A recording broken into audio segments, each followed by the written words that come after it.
Hello guys, welcome to BS vlogs. ఈరోజు మనం ఆలూ బిర్యానీ ఎలా తయారు చేసుకోవాలో చూసేద్దాం. ముందుగా అయితే సన్నగా తరిగిన ఉల్లిపాయలు, పొటాటో, టమాటో, కొత్తిమీర, పుదీనాని తీసుకొని పక్కన పెట్టుకోండి. ఇప్పుడు ఒక ప్యాన్లో ఆయిల్ వేసి పొటాటోస్ని బాగా డీప్ ఫ్రై చేయండి. ఇలా మెల్లిగా లో ఫ్లేమ్లో పెట్టి పొటాటోస్ని ఫ్రై చేస్తే ఇవి గోల్డెన్ బ్రౌన్ కలర్ అనేది వస్తుంది. అప్పుడు స్టవ్ని ఆపేసి ఈ పొటాటోస్ని పక్కన పెట్టుకోండి చల్లార్చడానికి. ఇప్పుడు ఒక కుక్కర్ తీసుకొని అందులో కొంచెం నెయ్యి లేదా ఆయిల్ వేసుకొని ఆ సన్నంగా తరిగిన ఉల్లిపాయల్ని వేసి బాగా గోల్డెన్ బ్రౌన్ కలర్ వచ్చేదాకా ఫ్రై చేయండి. ఇలా మెల్లిగా లో ఫ్లేమ్లో ఫ్రై చేస్తే గోల్డెన్ బ్రౌన్ కలర్ అనేది వస్తుంది.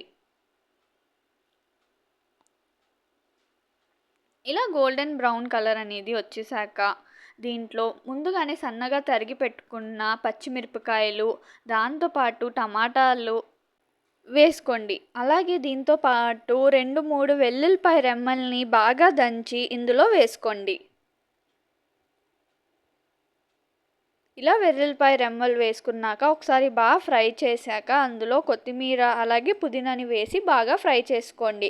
ఇలా బాగా ఫ్రై అవుతున్నప్పుడు కొంచెం అల్లం వెల్లుల్లిపాయ పేస్ట్ని వేసుకొని బాగా కలపండి. ఇలా బాగా కలిపాక ఇందులో ముందుగానే మనం ఫ్రై చేసి పెట్టుకున్న పొటాటోని ఇందులో వేసి బాగా మిక్స్ చేయండి. ఇలా బాగా మిక్స్ చేశాక ఇందులో కాస్తంత పెరుగు వేసి మళ్ళీ బాగా మిక్స్ చేయండి. పెరుగు వల్ల మంచి ఫ్లేవర్ అనేది వస్తుంది. దాంతోపాటు దీంట్లో కొంచెం గరం మసాలాని వేసుకోండి. నేనైతే ఇంట్లో చేసిన గరం మసాలాని వేసుకున్నాను. అలాగే ధనియాల పొడి, కొంచెం పసుపు,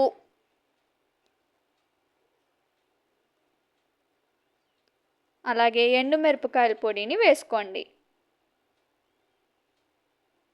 ఇలా అన్నీ వేసుకున్నాక మీరు ఎంతైతే రైస్ తీసుకుంటారో అన్ని గ్లాసెస్ వాటర్ ఇందులో వేసుకోండి. ఇలా వాటర్ వేసి కాసేపు బాగా బాయిల్ అవ్వనిచ్చాక ఇందులో తగినంత ఉప్పుని వేసుకోండి. ఇలా ఉప్పు వేసుకున్నాక పైన బబుల్స్ వచ్చేటప్పుడు ముందుగానే వాష్ చేసి పెట్టుకున్న రైస్ని ఇందులో వేసుకోండి.